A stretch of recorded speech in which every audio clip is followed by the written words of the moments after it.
এবার আমেরিকার কোম্পানি মাইক্রোসফটের সঙ্গে তীব্র সংঘাতে জড়িয়ে পড়ল ভারত। ইউরোপীয় ইউনিয়ন কিছুদিন আগে ভারতের নায়ারা রিফাইনারি উপর স্যাংশন লাগিয়েছিল। আপনারা জানেন, ভারতবর্ষের এই তৈল শোধনাগারের উপর স্যাংশন লাগানোর পর ভারত কিন্তু পাল্টা দিতে শুরু করেছিল ইউরোপকে।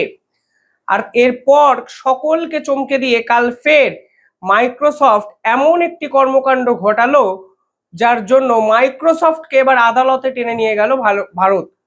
সব মিলিয়ে ইউরোপীয় ইউনিয়ন, আমেরিকা, মাইক্রোসফট এবং ভারতবর্ষের বিদেশ নীতি এক অদ্ভুত জটিলতার মধ্যে কিন্তু ঢুকে গেল, যা আজকে এই ভিডিওতে আমি আলোচনা করব। যারা এই ভিডিও দেখছেন তাদের ছোট্ট একটু অ্যানাউন্সমেন্ট আমি করে দিই।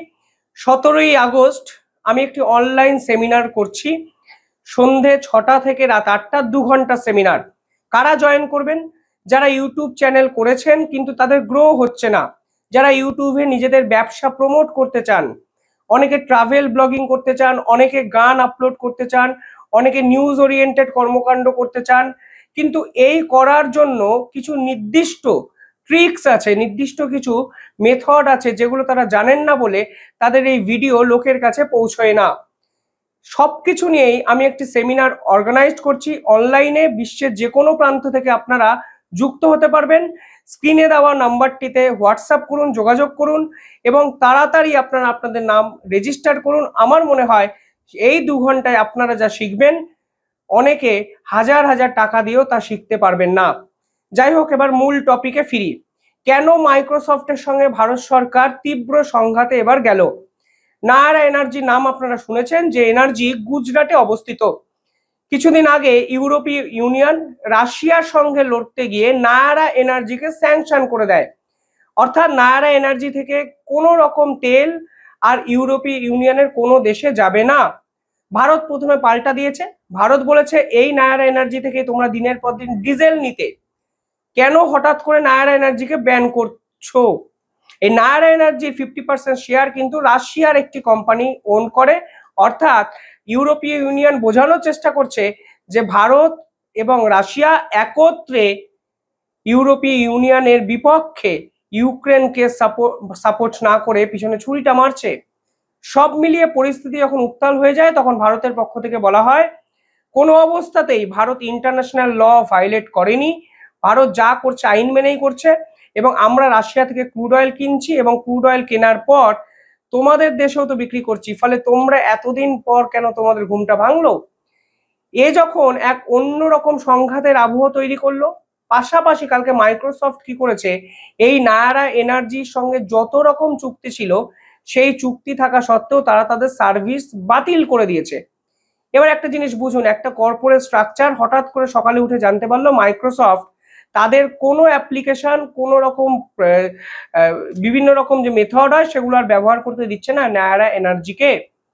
অর্থাৎ মাইক্রোসফট পাওয়ার পয়েন্ট বন্ধ করা বন্ধ, মাইক্রোসফট অফিস বন্ধ, মাইক্রোসফট টিম ইউজ করা বন্ধ।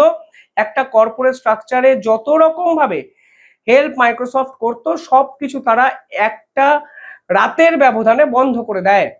নায়ারা এনার্জি বলে তোমরা তো আমাদের থেকে টাকা নিয়েছো, তাহলে বন্ধ করছো না কেন? এই পুরো বিষয়টা যখন তর্ক বিতর্ক উঠতে শুরু করে তখন পিছনে জানা যায় যেহেতু ইউরোপীয় ইউনিয়ন ভারতের এই রিফাইনারিকে, এই তৈল শোধনাগারকে স্যাংশন করেছে, তাই আমেরিকার কোম্পানি মাইক্রোসফট ইউরোপীয় ইউনিয়নের সঙ্গে হাতে হাত মিলিয়ে ভারতকে অন্তত নায়ারা এনার্জিকে আর কোনো সার্ভিস দেবে না। আমি জানি না এটা কি ধরনের চুক্তি, এ ধরনের কি ধরনের মেন্টালিটি যে তোমার সঙ্গে আমার চুক্তি আছে, তুমি সকালে উঠে বন্ধ করে দিলে ইচ্ছে অনুযায়ী চুক্তি স্টপ করে দেওয়া যায় কি না সেটা অনেক পরের প্রশ্ন। কিন্তু এই সমস্ত জটিলতায় নায়ারা এনার্জি কিন্তু বিপদে পড়ে। আজকে যে তথ্য জানা যাচ্ছে যে হাইকোর্টে, দিল্লি হাইকোর্টে একটি কেস লঞ্চ করা হয়েছে এবং মাইক্রোসফটকে আদালতে টেনে নেওয়া হলো।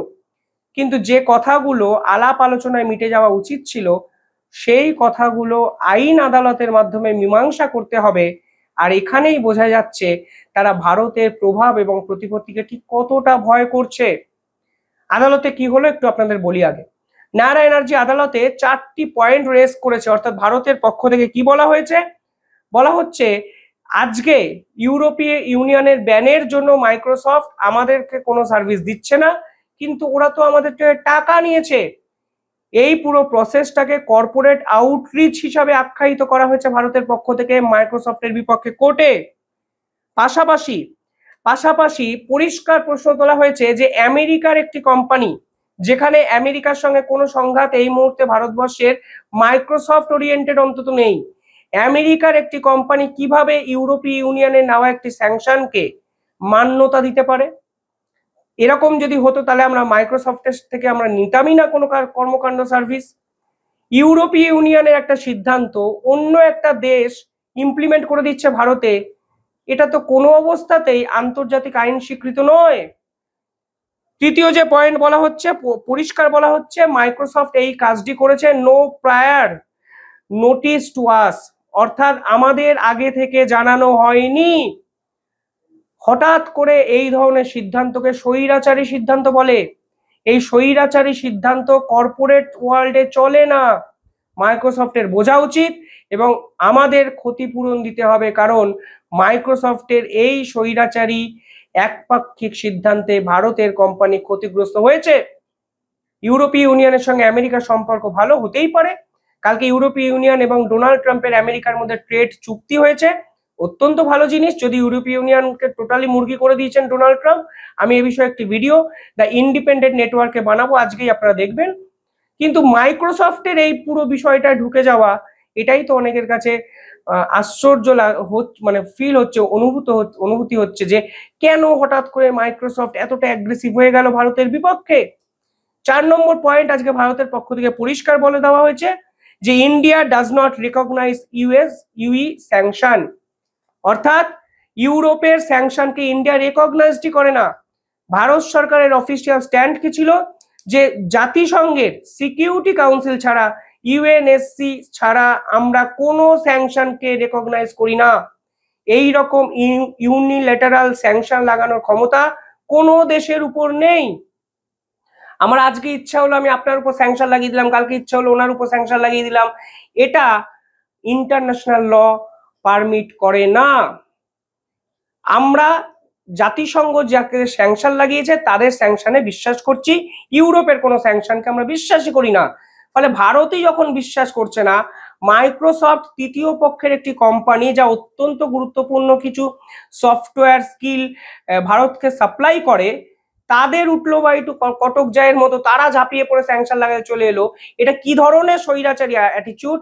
আজকে দিল্লি হাইকোর্টে পরিষ্কারভাবে ভারতের পক্ষ থেকে প্রশ্ন তোলা হয় এবং মাইক্রোসফটেও এর পরবর্তীকালে মাইক্রোসফট ভারতকে যত সার্ভিস দেয়, তাহলে কি মাইক্রোসফটের বিপক্ষে ভারত যদি ঝাঁপিয়ে পড়ে সমস্ত সার্ভিস পরিষেবা নেওয়া বন্ধ করে দেয়, তাহলে মাইক্রোসফটের কয়েক হাজার কোটি টাকার ক্ষতি হবে। সেই ক্ষতিপূরণের দায় ইউরোপীয় ইউনিয়ন নেবে তো?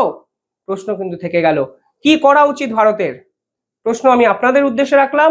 তবে তার আগে 17ই আগস্ট আমার সেমিনার, অনলাইন সেমিনার 6টা থেকে 8টা, ইউটিউব জার্নি কিভাবে সাকসেসফুলি করা যায়, কোন কোন ট্রিক্স আপনারা জানতে পারবেন, জানা উচিত, এবং আপনাদের ডিজিটাল জার্নি কোন পথে নিয়ে যাওয়া উচিত, সমস্ত কিছুই আমি গাইড করার চেষ্টা করব 2 ঘন্টায়। ডিজিটাল ইন্ডিয়ার পাশাপাশি আমাদেরও ডিজিটাল হওয়া উচিত। দেখতে থাকুন দ্য ইন্ডিপেন্ডেন্ট বেঙ্গল। আর যারা সেমিনারে জয়েন করতে চান, স্ক্রিনে দেওয়া নাম্বারটিতে যোগাযোগ করুন, হোয়াটসঅ্যাপ করুন, নাম রেজিস্টার করুন, সিট লিমিটেড।